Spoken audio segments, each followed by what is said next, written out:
Hi, I'm Orla from Prony's Private Records team, and today I'll be telling you the story of one of the most infamous characters in our collection, the Mad Marquess of Waterford, Henry de la Poer Beresford, who was the first person to paint the town red.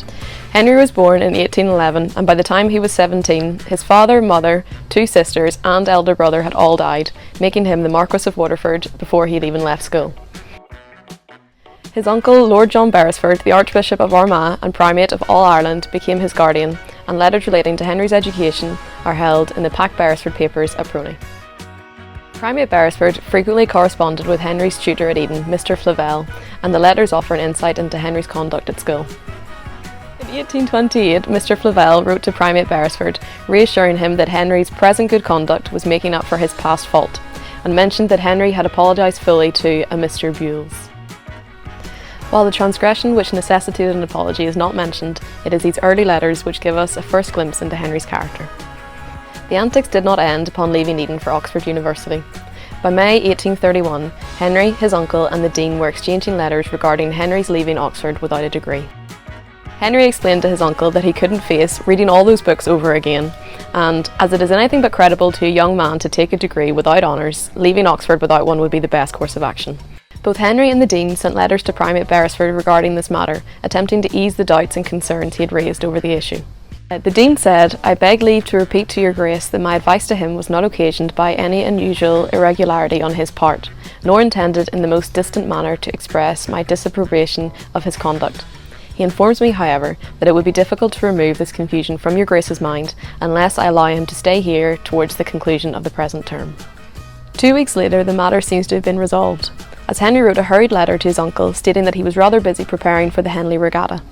He was able to find the time to write the letter, however, because he was surprised to hear that he had drawn upon the bank for £250 above his allowance.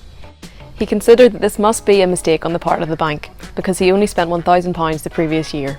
To put this in a modern context, £1,000 in 1830 would be worth approximately £98,000 today, a substantial sum of spending money for a 20-year-old university student. He ended the letter by complaining that he received an invitation from a committee for managing a ball for the relief of Irish distress. However, he begged his uncle to forward the enclosed, presumably money, to the committee, as he claimed to detest nothing so much as helping with organising such events. Henry's behaviour doesn't seem to have improved when he left Oxford. An article from the Crown newspaper in August 1838 described how Henry and his friends stormed through the town of Melton Mowbray, challenging people to fights, overturning a caravan, knocking flower pots off windowsills and attacking constables who tried to stop them. They found a pot of red paint and used it to paint doors, signposts and anyone in their way red. Coincidentally or not, the phrase "paint the town red" entered English vocabulary after this incident. One of Henry's friends was taken into custody.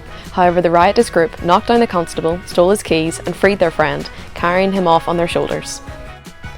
When Henry appeared before a court, charged with rioting, his defence said that Henry and his friends were merely sowing their wild oats and shouldn't be found guilty because they had already paid their victims for their trouble. I'm not sure the residents of Melton Mowbray would agree. In part 2, we'll hear more about Henry's adventures across the globe and hear about what other antics he got up to.